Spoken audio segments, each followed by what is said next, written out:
Welcome everyone. In this video we'll take a look at how we can set up 1099 in Business Central.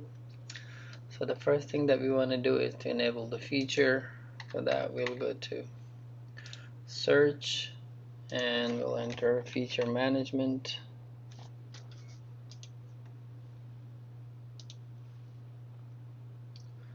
In feature management we'll select enable using 1099 forms.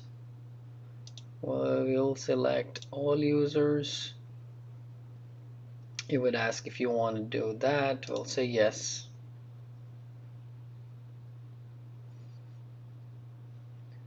And it will basically start the setup for 1099. It may take a minute.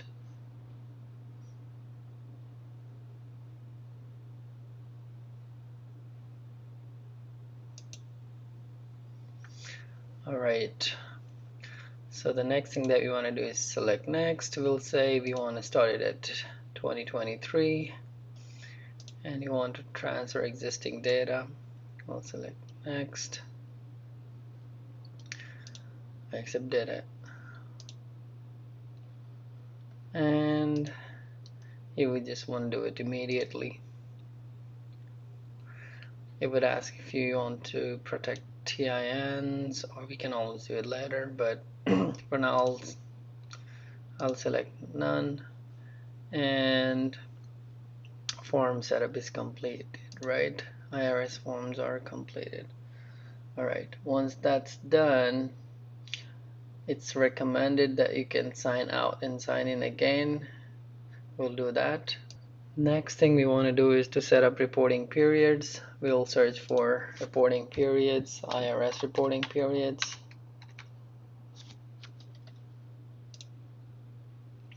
As you can see, 2023 is already set up during the setup that we enabled, and it shows that there are 4 forms in this period, and also it shows the amounts for the relevant boxes, right?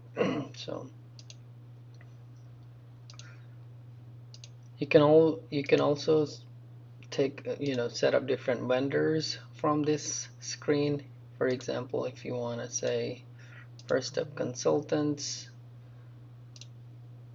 and you can always assign different forms and form numbers to the vendors, and you can always add more vendors here. Next thing that I want to show is the 1099 form boxes. Basically, it's the list of all the IRS 1099 forms that are available, and basically Microsoft updates this list automatically. And if you want to update, get the very latest, you can always click this button and it would basically update the list of all the 1099 forms. Next thing that we want to do is to go to the vendor and see if the setup's correct there on the vendor cards. So we'll search for the vendors. Here's the list of the vendors. I'll go to the First Step Consultants, and if I scroll down in the payment section, here I see that there is the reporting period, form number, and the form box numbers are mentioned. And you can always assign a new form number to the vendor as well.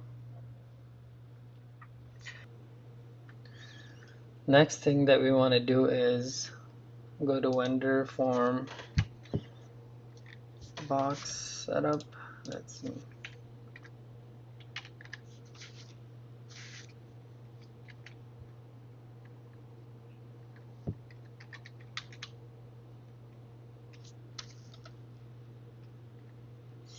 $10.99 vendor form box setup.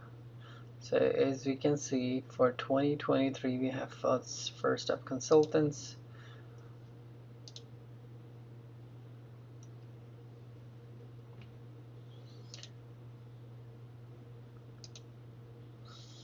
I'll click on the action. I will propagate as well. So what it does, it basically assigns the open entries to basically the form number and the form box number that we have selected.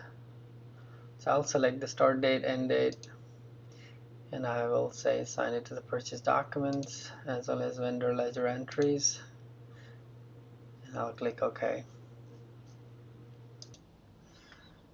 Next, what we want to do is generating and submitting the 1099 form documents. For that, we'll go to 1099 form documents.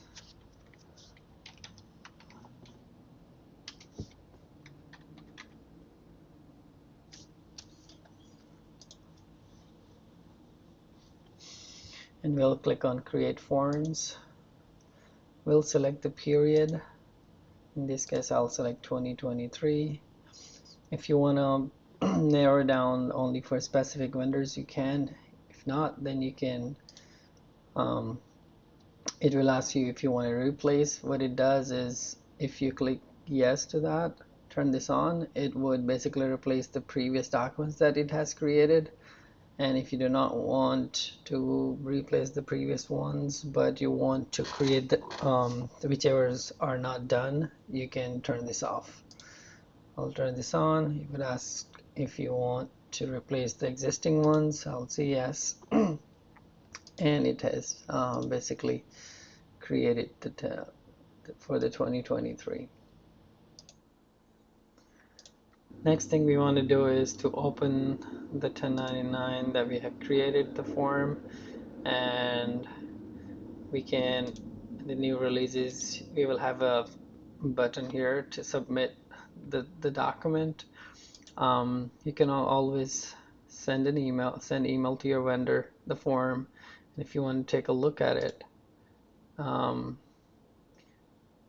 can basically take a look at the form that's been created. So this is the 1099 form that we have created for our vendor.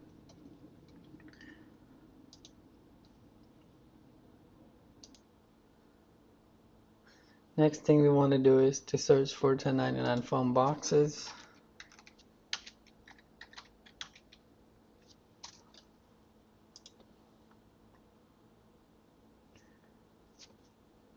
We will select the form that we want to submit,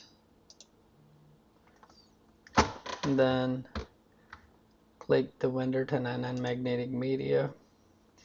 This is where you will fill all the information, the transmitter control code and all the relevant information, and this is where basically we'll be able to submit the form to the IRS, send it electronically to the IRS.